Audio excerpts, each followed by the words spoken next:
I still remember the way she slammed the car door that night, like it wasn't just the car she was leaving, but me. The sound echoed through the cold air and into my chest, breaking something I couldn't name. Our house sat on the edge of town, a little farmhouse with peeling white paint and the smell of baked bread still lingering from dinner. It had been our home for generations, but that night, it felt like a battlefield. My daughter Melissa stood in the driveway with her hair tangled and her eyes red from crying. Behind her, the porch light flickered, throwing long, trembling shadows across the ground. I could barely breathe. "Melissa, please," I said, my voice trembling as I reached for her. "Don't do this. The kids are asleep. You'll scare them," she jerked away. "Don't pretend you care, Mom. You raised me wrong. Maybe you'll do better with them." The words hit harder than a slap. I stared at her, trying to understand what had gone so wrong. She'd been angry for weeks, snapping over little things. Bills, work, her husband, the noise of the kids. But I never thought she'd leave. "Not like this, Melissa," I whispered, my throat tight. "You need rest. You've been under pressure, but walking out isn't the answer." She threw her bag into the back seat, her movements sharp and angry. "I need space," she said coldly. "From you. From this house. From everything." Her partner Jake was nowhere to be seen. His truck wasn't in the driveway, and I hadn't heard his voice in days. I wondered if they'd been fighting again. "Where's Jake?" I asked carefully. She glanced toward the dark road. "Gone," she said flatly. "And maybe I should be too." I tried to step closer, but she was already getting into the car. The headlights cut across the yard, lighting up the swing set where her children had played just that afternoon. "Melissa, they need you," I cried out, tears spilling down my cheeks. "They're your children." She paused just long enough to look back at me. Her eyes were glassy, unreadable. "They'll be fine," she said. "You always wanted to raise them anyway." Then she slammed the door in that sharp, final sound, and the car roared down the road until only the echo of the engine was left behind. I stood there for a long time, the wind tugging at my sweater, the porch light buzzing faintly above me.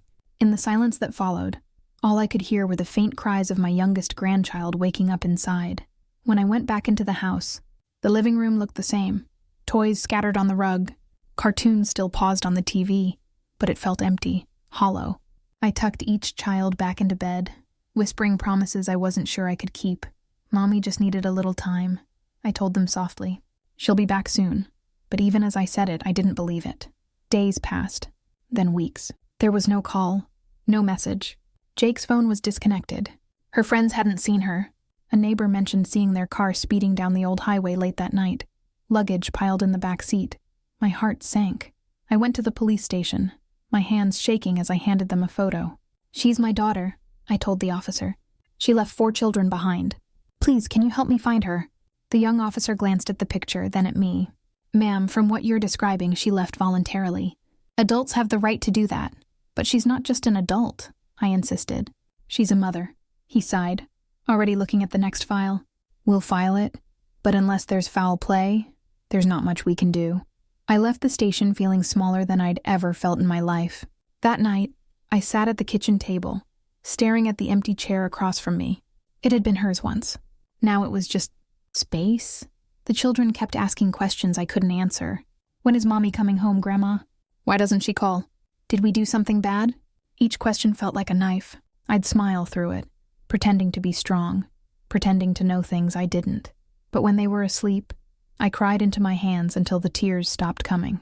After 2 months, I went to a family lawyer. "If she doesn't come back, what happens to the children?" I asked. He looked at me kindly. "You can file for temporary guardianship," he said. "If she's still missing after a year, it can become permanent." I nodded slowly. "Then I'll do that." I signed the papers that same week. The house began to feel alive again, with laughter, school lunches, and bedtime stories. I didn't want to replace their mother, but I couldn't let them feel abandoned. Sometimes, when I looked at them, at the way the youngest would grab my hand and say, "Don't go anywhere, Grandma," I'd feel both pride and sorrow. I was raising them, yes, but I was also carrying the weight of her absence. One night, as I folded laundry by the window, I saw headlights flash at the end of the road. For a split second, my heart leapt. I thought it was her. I rushed to the porch, but the car just passed by, leaving darkness behind. I whispered into the night, "If you ever come back, Melissa, I'll keep them safe, even from you." A part of me still hoped she'd return, maybe with an apology, maybe with tears. But hope is a fragile thing. It hurts to hold too long. 3 days later, as I was preparing breakfast, my phone buzzed with a message. My hands trembled as I picked it up, praying it was her saying she was coming home. The message was short. Just one line. "Don't look for me." My knees went weak.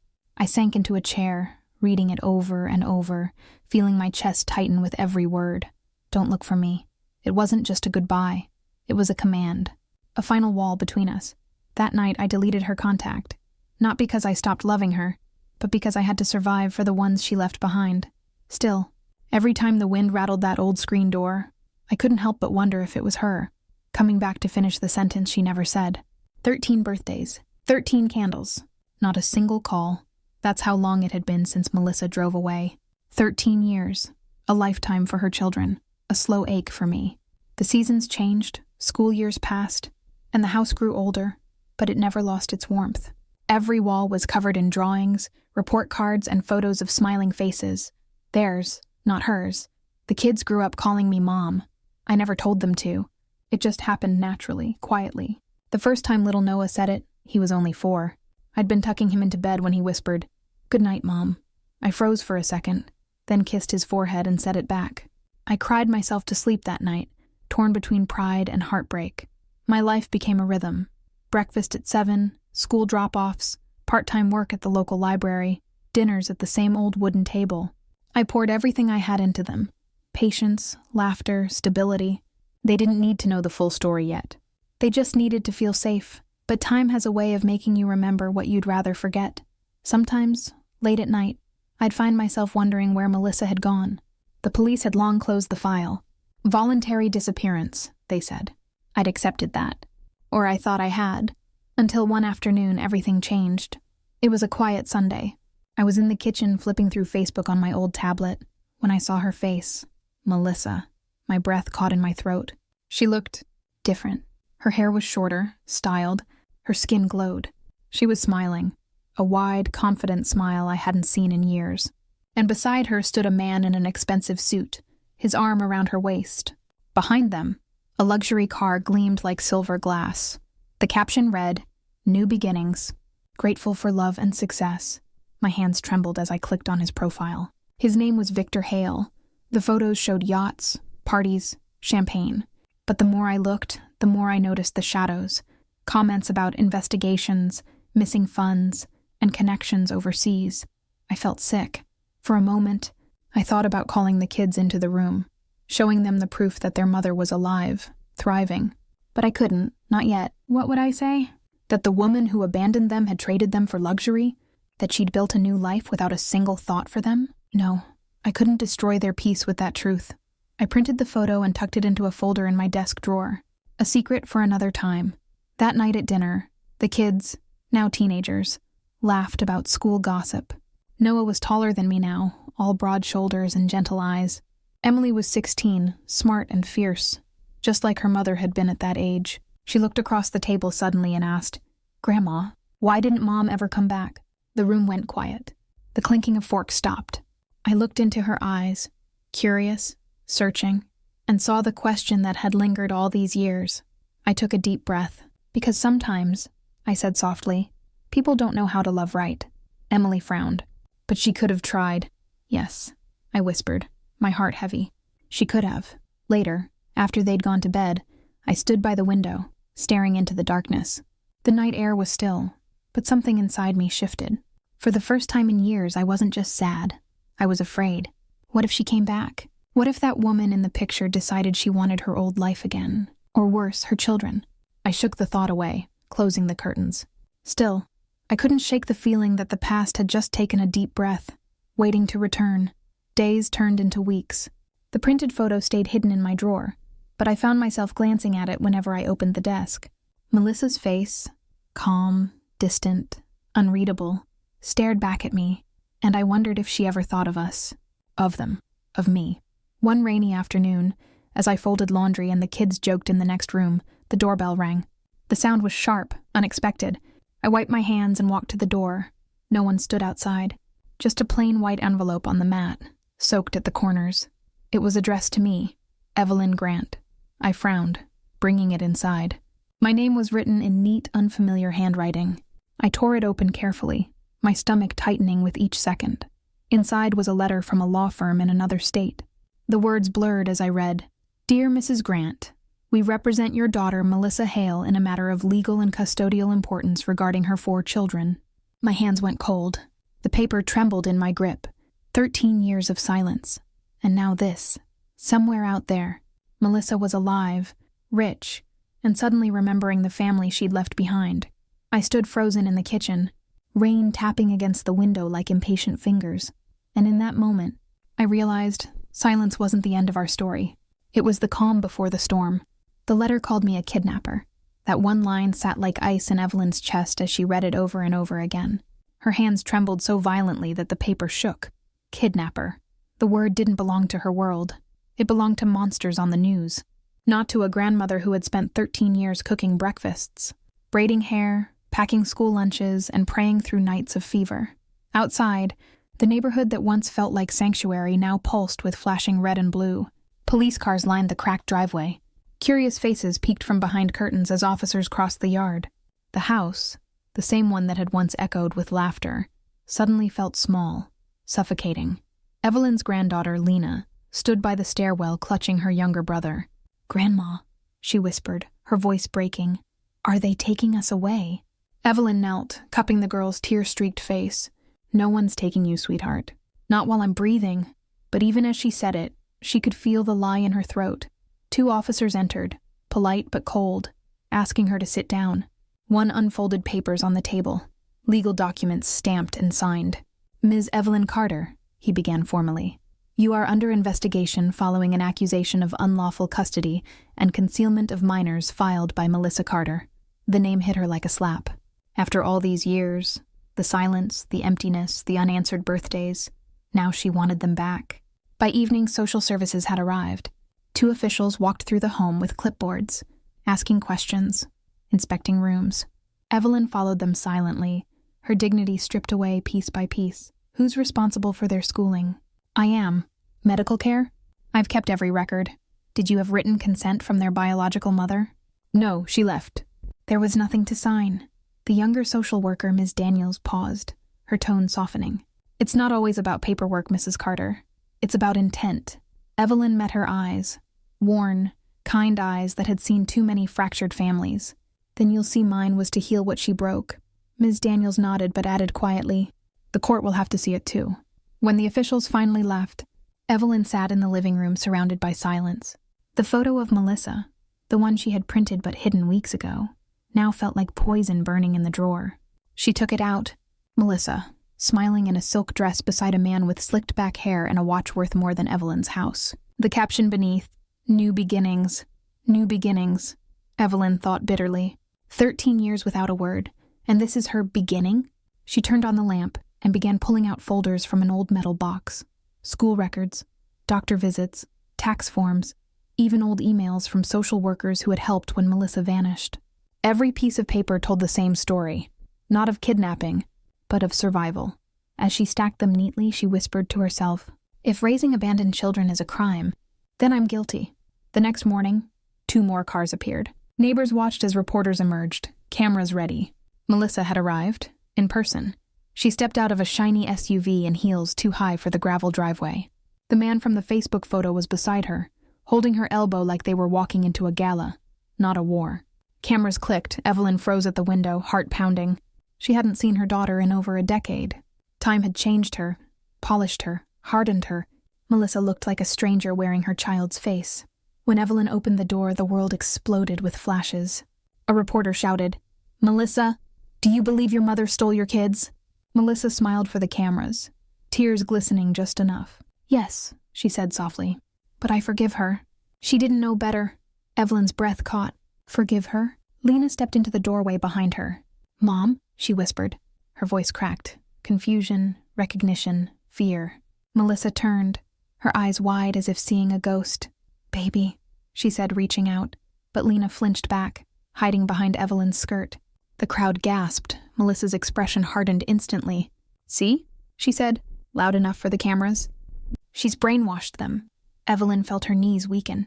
"You left," she said quietly, her voice trembling but clear. "You didn't send a card." "A call. Nothing." Melissa looked past her, smiling for the audience rather than her mother. "I was in rehab, Mother. Getting better. But you made them believe I didn't love them." The accusation cut through Evelyn like glass. "You disappeared.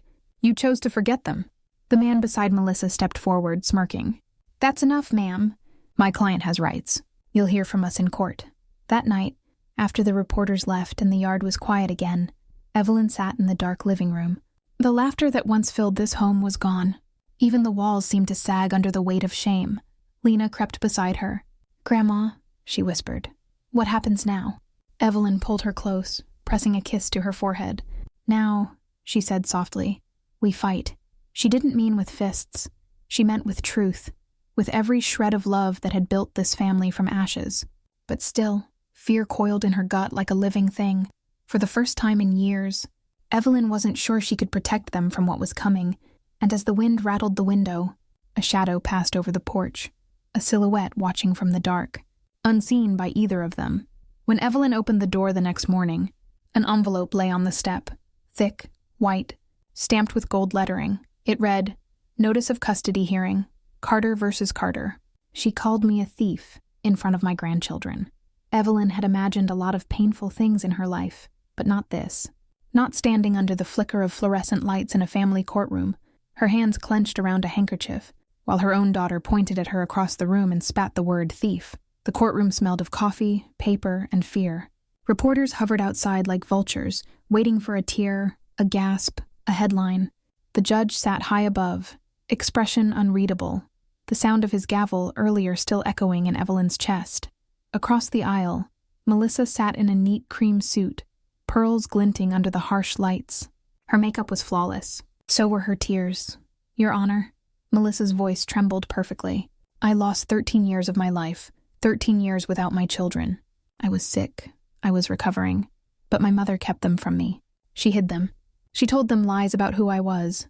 Evelyn's lawyer, Mr. Alvarez, leaned close. "Stay calm," he whispered. "Don't react." But Evelyn's nails dug into her palms. Calm felt impossible when her daughter's words painted her as a monster. The judge nodded solemnly. "We'll hear the grandmother's response soon." "Continue, Ms. Carter." Melissa pressed a tissue delicately to her eyes. "I was in rehab, Your Honor. When I came out, I didn't know where they were. I looked for them." Mr. Alvarez cut in. "Did you file a missing person report?" Melissa blinked. "What?" He repeated slower this time. "Did you ever contact law enforcement to report your children missing?" A long pause. Cameras clicked softly in the back. Melissa shifted, her voice cracking. I didn't know I could. My mother always—" "Please answer the question," the judge interrupted. "No, I didn't." A murmur rippled through the courtroom. Evelyn saw one of the jurors glance sharply toward Melissa, pen tapping against her notebook. Mr. Alvarez continued, calm but firm. "So, for 13 years, you didn't report your children missing, didn't contact schools, hospitals, or family services. And yet now, after all this time, you're claiming she kidnapped them?" Melissa's husband, Victor, leaned forward from the front row, whispering something in her ear. His gold cufflinks flashed when he moved. Evelyn recognized him instantly, the same man from the Facebook photo, the one whose smile had never reached his eyes. Melissa straightened, face hardening. "I didn't know where she was. My mother has always been controlling. She took everything from me." Evelyn's breath caught. "Everything?" she muttered under her breath. "You walked away." The judge raised a hand. "You'll have your turn, Mrs. Carter." When it came, her voice was steady, years of silence shaping into strength. "I didn't steal those children, Your Honor. I found them. Hungry, scared, and alone. Their mother had disappeared. There were no calls, no letters, no visits. I went to the authorities, to the schools, to child services. I did everything I could to make sure they were safe." Melissa shook her head, laughing bitterly. "You brainwashed them. You made them call you Mom. They did that on their own," Evelyn said, her voice trembling now but clear. "Because I was there when they woke up sick, when they cried at night, when they needed someone to tell them they mattered." For the first time, the courtroom fell silent. Even Melissa's rehearsed composure cracked slightly. Victor leaned in again, whispering something urgent. Evelyn noticed the flicker of irritation cross Melissa's face, quick, but telling. Mr. Alvarez caught it too. He leaned forward. "Your Honor, we request permission to subpoena financial and communication records from Ms. Carter and her husband, Mr. Victor Hale." Victor's head snapped up. What does that have to do with this? Mr. Alvarez smiled thinly. Everything. My client believes this sudden maternal awakening may have financial motivations. A ripple of whispers spread through the gallery. Melissa's lawyer objected, but the judge silenced him with a raised brow. Request granted. You'll provide the documents within a week. Melissa's jaw tightened. For the first time since the trial began, her perfect poise faltered. During recess, Evelyn sat alone on a wooden bench outside the courtroom. Her hands trembled slightly as she sipped water from a paper cup. Through the glass doors, she could see the journalists clustered near the steps, microphones flashing like weapons. One of them caught sight of her and started moving forward, shouting, "Mrs. Carter! Did you kidnap your grandchildren?" She turned away, heart pounding. From the corner of her eye, she saw Lena standing by the hallway, her face pale, confused. "Grandma," she whispered. "Mom said you kept her letters from us. Is that true?" Evelyn's throat tightened. "Honey, there were no letters. Not one. But she said she tried. She's lying," Evelyn said softly, "because sometimes people lie to protect their pride." Lena's eyes filled with tears. "Why would she do that?" Evelyn brushed the hair from her granddaughter's cheek. "Because she doesn't know how to love the way you deserve." When court resumed, Melissa went on the offensive again. Every tear timed, every sigh rehearsed. "She stole my life," Melissa cried dramatically, glancing at the press. "I should have watched my kids grow. I should have been there for their first days of school. She stole that from me." Evelyn rose slowly, voice steady and low. "You left it behind." The words echoed in the courtroom like thunder. Even the judge looked up sharply. Melissa froze, her hand halfway to her face, and for a moment, she looked like a child again, lost, cornered. But then Victor whispered something, and she snapped back, forcing another sob. As the session stretched on, Evelyn felt something shift inside her, a kind of clarity she hadn't felt in years. The fear, the shame, the exhaustion, they began to peel away, replaced by something purer, righteousness. She wasn't fighting for revenge. She was fighting for truth, for the right of her grandchildren to live without being torn apart by lies. When the judge finally called for silence, everyone leaned forward. "Given the new request for evidence," he said slowly, "this court will delay judgment pending further review. Both parties are to submit all relevant records by the next hearing." Melissa's face fell, her mask slipping for just an instant. Victor's jaw tightened. Evelyn exhaled slowly, relief and dread intertwining. As the gavel struck, the courtroom began to empty. Reporters rushed out. Cameras flashed again. Evelyn stayed seated, staring at the empty bench where her daughter had been moments before. Trial by lies, she murmured to herself, and the truth still waiting to be heard. When she finally stepped outside, the winter air hit her like a slap. Cold, sharp, real. Across the street, she caught a glimpse of Victor on the phone, his face dark, voice low. The way he looked around, cautious, secretive, sent a chill crawling down her spine. That night, when Evelyn returned home, a brown envelope was waiting at her door. No stamp, no return address.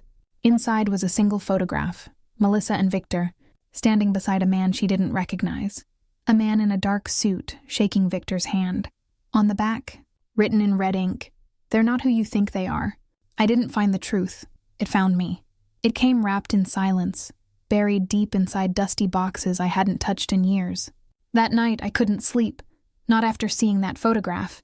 The faces, the handshake, the words scrawled in red ink. "They're not who you think they are." The clock read 2:14 a.m. The house was still. The kids were asleep upstairs, unaware that everything I'd fought for might crumble by morning. I sat on the living room floor, surrounded by stacks of folders, old phone bills, tax papers, every trace of the life I'd built since Melissa left. I wasn't just looking for memories anymore. I was hunting for proof. Proof that I wasn't the liar. Proof that I wasn't the thief. Proof that she had abandoned them, willingly. Hours passed before I found it. A wrinkled manila envelope, marked with Melissa's handwriting. My hands trembled as I opened it. Inside were old receipts, a notarized letter, and one official document stamped in faded blue ink. Guardianship transfer, 2013. I stared at it for a long time, unable to breathe. Her signature was right there, bold, slanted, unmistakable. Melissa had legally signed over her children to me 12 years ago. 12 years. She hadn't lost them. She'd given them away. By morning, I was sitting in Mr. Alvarez's office, the folder clutched tightly in my hands. He scanned the document slowly, his brow furrowing. "This changes everything, Evelyn. If this is authentic, her entire case collapses."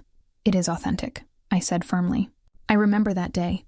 She was desperate, crying, saying she couldn't handle motherhood. She asked me to take the kids until she figured herself out." Mr. Alvarez leaned back, sighing. "And now she's pretending she never did this." I nodded, the bitterness catching in my throat. "She didn't lose her children. She sold them." His eyes flicked up. "Sold them?" "She got money," I said. "A month after she signed those papers, my bank records show a large withdrawal from my account, $30,000. She said it was to pay off debts. I believed her." He tapped his pen thoughtfully. "If we trace that to her, it proves motive, financial exploitation. That would crush her credibility." I exhaled slowly, a mix of rage and relief flooding through me. "Then let's crush it." But the moment we filed the new documents in court, the backlash began. Within hours, Melissa's husband's lawyers called. Their tone was ice cold. "This is defamation, Mrs. Carter," one of them warned. "If you continue spreading false accusations, we'll bury you in lawsuits." I felt my stomach twist. "I'm not lying," he chuckled dryly. "Then you'd better have more than dusty papers to prove it." The call ended, but the chill lingered. I realized something terrifying. They weren't just fighting for custody anymore. They were fighting to hide something much bigger. That evening, I went through more of Melissa's old things, her school records, notebooks, even the forgotten shoebox she'd left under the attic floorboard. Inside were torn photos, credit card bills, and one bank statement that made my blood run cold. 12 years ago, she had received a large inheritance payment. Same month she vanished. She hadn't been struggling. She'd been rich and free, and she still chose to leave her children behind. I sat there on the attic floor, clutching the paper, shaking. For so long I'd thought maybe I'd been too harsh, too controlling, too protective. But now I knew the truth. Melissa hadn't been a victim. She'd been calculating. The next day, I visited an old neighbor, Clara, one of the few people who'd known Melissa before she disappeared. Clara looked older now, her hair silver, but her eyes softened when she saw me. "I was wondering when you'd come," she said quietly, inviting me in. I hesitated. "Did you hear about the court case?" Clara nodded slowly. "Everyone has. But Evelyn, there's something you should know." My pulse quickened. "What is it?" She sighed, glancing toward the window before speaking. "Melissa came to see me right before she left town. She said she was done with her old life, that she wanted to start over." "Start over?" I whispered. "She said she wanted to erase her past. Everything. Even her kids." The words struck like a blade. My throat went dry. "She said that?" Clara nodded again, eyes glistening. "She even joked that they'd be better off with you. She said she needed freedom, and that some mistakes were too heavy to carry." I sank into the chair, the room spinning. Clara reached across the table, squeezing my hand. "I didn't tell you then," she said softly, "because I thought maybe she'd come back. But she never did. When I returned home, I laid out every piece of evidence on the kitchen table. The guardianship document, the inheritance record, Clara's written statement, all the lies, all the manipulation. It finally made sense. Melissa hadn't been in rehab. She'd been living a new life, funded by her inheritance, hiding behind her husband's shady businesses, and now she wanted her children back. Not out of love, but out of greed. That realization didn't break me. It built me. I wasn't afraid anymore. The next morning, I walked into the courthouse with my head high and a folder full of truth. Melissa was already there, dressed like she was going to a gala instead of a hearing. Her lawyer looked smug, until Mr. Alvarez handed over the documents. "This is a certified guardianship transfer," he said, "signed by Ms. Carter herself 12 years ago, accompanied by financial records indicating a substantial inheritance. We also have a witness statement confirming Ms. Carter's intent to start over and erase her past." Melissa's smile faltered. Her husband's face turned white. The judge adjusted his glasses, scanning the pages. "These are serious claims. We'll need to verify authenticity, but if accurate..." He didn't finish. He didn't need to. Everyone in that courtroom already knew what it meant. Outside, the press swarmed again. Questions flew from every direction, but I didn't answer a single one. For the first time in years, I didn't feel small or ashamed. I felt strong, like I had finally taken back something Melissa had stolen from me long ago. My truth. That evening, as the house settled into quiet again, I sat by the window watching the sun sink behind the hills. It wasn't peace I felt. It was power, the calm before something inevitable. My phone buzzed on the table.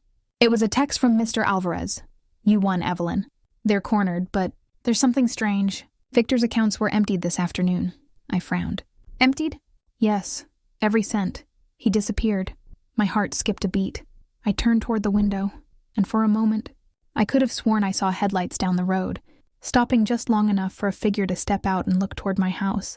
Then the car drove away, swallowed by the night. Melissa's husband had vanished, along with all her money, and somehow I knew this wasn't the end of their lives. It was just the beginning of mine. The woman who once called me weak was now begging me for help. It was a gray morning, the kind where the clouds hung low and heavy, like the sky itself was tired of carrying secrets. I was in the kitchen pouring coffee when I heard the knock. Soft, hesitant, like guilt had found its way home. When I opened the door, she was standing there, Melissa, my daughter. She didn't look like the glamorous woman from the photographs or the polished liar from the courtroom. Her clothes were wrinkled, her hair limp, and her eyes, those same sharp blue eyes that once burned with pride, were swollen and red. Mom, she whispered, voice trembling. Please, can I come in?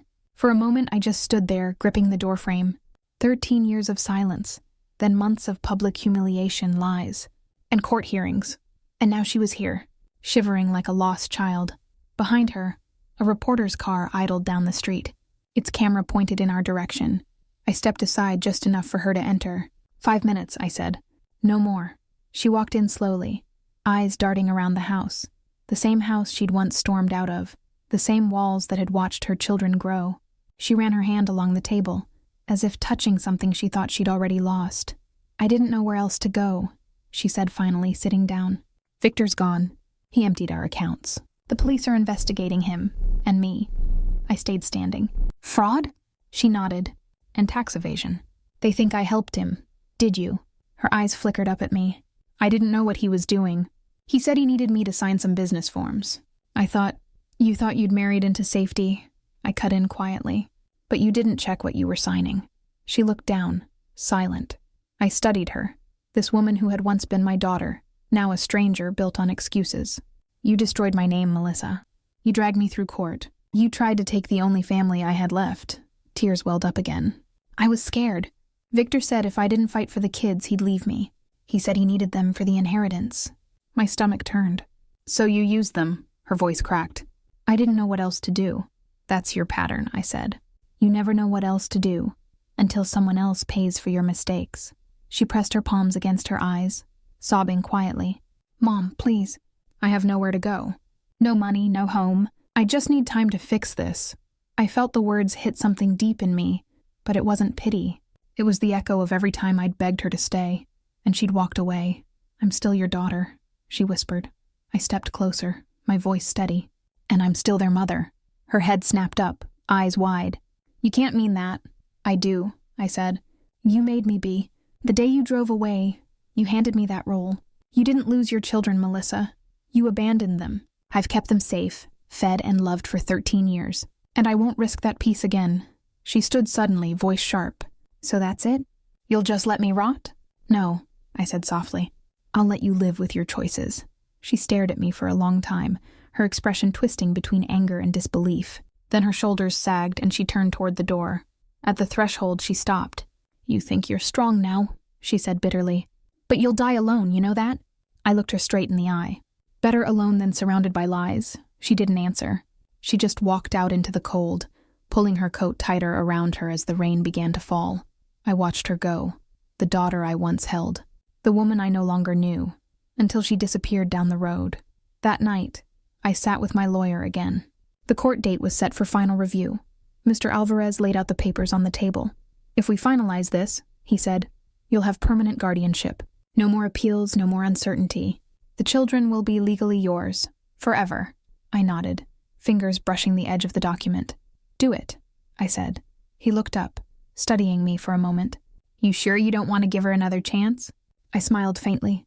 She had 13 years of chances. I'm done handing them out. The hearing was quiet this time. No cameras, no chaos, just a small courtroom filled with truth. Melissa wasn't there. Her lawyer said she'd been detained for questioning about Victor's fraud. When the judge spoke, his tone was calm, final, given the evidence, the stability of the home, and the proven history of care. The court hereby grants permanent guardianship of Noah, Emily, and the twins to Mrs. Evelyn Grant. The gavel struck. Just one sound, but it felt like thunder. The kids hugged me so tightly afterward that I could barely breathe. Noah whispered, "We're really staying, Grandma?" I smiled through tears. "We're home, sweetheart. We always were." That night, I lit a single candle on the porch, not for celebration, but closure. 13 years ago, Melissa had left me in darkness. Now she was the one lost in it. As the flame flickered, I whispered to the night, "I forgive you, but I won't forget." Inside, laughter echoed. My family, my peace, my truth. For the first time in years, I didn't feel like I was holding everything together. I felt like I could finally let go. As I blew out the candle, my phone buzzed. A message from an unknown number. "She's been released." And just like that, I knew peace wouldn't last forever. Sometimes justice doesn't come with applause, just silence and peace. The sun broke through the lace curtains, painting the kitchen in soft gold. Evelyn stood by the window, her hands wrapped around a warm mug of tea. The air was calm, too calm for a house that had once echoed with tears, whispers, and courtroom echoes. The laughter outside drew her attention. Her grandchildren, though children no more, were gathered in the yard, helping paint the fence. The youngest hummed as he worked. The eldest gave instructions like the adult he'd become. The world had moved on. So had she. The old photo wall now stretched wider, filled with smiles from birthdays, graduations, and quiet Sunday mornings. No empty frames. No blank spots waiting for someone to return. For the first time in years, Evelyn allowed herself to breathe without looking over her shoulder. Time had softened everything, even the sharpest memories. The hearings were over, the signatures done, the ink dry. Evelyn was now, officially and permanently, their legal guardian. Melissa's name had faded from every record that mattered. The kids, her kids, had stopped asking where their mother was. They had built their own peace around Evelyn's steadiness, her patience, her love. But sometimes, late at night, Evelyn still found herself listening for footsteps that never came. A mother's instinct didn't die easily, even when it had been betrayed. A gentle knock broke her thoughts. "Grandma?" It was Lily, now 20, confident and kind-eyed, holding a folder against her chest. Evelyn smiled. "You're up early, sweetheart." Lily nodded, her voice filled with quiet determination. "I wanted to tell you something before everyone else wakes up." Evelyn set her cup down. "What is it?" Lily took a deep breath. "I got accepted. Law school. Full scholarship." For a moment, Evelyn just stared, the words sinking in. Then her hand covered her mouth. "Oh, Lily, that's wonderful." Lily's eyes glistened. "I'm going to study family law. I want to help people who go through what we did. I want to make sure no one can take a family apart the way she tried to." Evelyn's throat tightened. She reached forward and pulled her granddaughter into a trembling embrace. "You're going to change lives, my love." When they parted, there was no bitterness left, only pride. Later that afternoon, Evelyn went through the attic, sorting through old boxes one last time. It was an annual ritual, cleaning, remembering, letting go. Among the yellowed papers and faded receipts, she found an old phone, Melissa's phone, the one she had kept all these years. Its screen was cracked, the battery swollen, but somehow it still held power. When she turned it on, a single text lit up the screen, the last one Melissa had ever sent before disappearing again. "You'll regret this. They were mine." Evelyn read it slowly, then again, but something inside her had changed. The words no longer carried poison, only history. She whispered to the empty room. Maybe they were once, but love decides who stays. Then, with a calm exhale, she deleted the message. The phone went dark. Evening settled softly over the house. The scent of dinner, roasted vegetables and warm bread, drifted through the air. The family gathered at the table, laughter bouncing off every corner. The youngest grandson lifted his glass. "To Grandma, for everything." Evelyn chuckled, shaking her head. "You make it sound like I built this house with my bare hands." Lily grinned. "You built something stronger." There was a pause, a shared look of understanding. They didn't need to speak her name. Melissa had become a shadow that no longer frightened them, a chapter that no longer defined them. Evelyn looked at each of them, grown, healed, radiant. The same children she had tucked in through nights of fear and confusion now sat tall, secure, and free. Her heart swelled with quiet gratitude. After dinner, as twilight turned the yard silver, Evelyn stepped outside. The air was cool, the sky full of stars. The wooden swing creaked under her as she sat, feeling the faint echo of years gone by. The door opened behind her. "Grandma?" Lily's voice gentle again. Evelyn smiled without turning. "Come sit, love." Lily joined her, resting her head on Evelyn's shoulder. "Do you ever think she'll come back?" Evelyn was silent for a long time.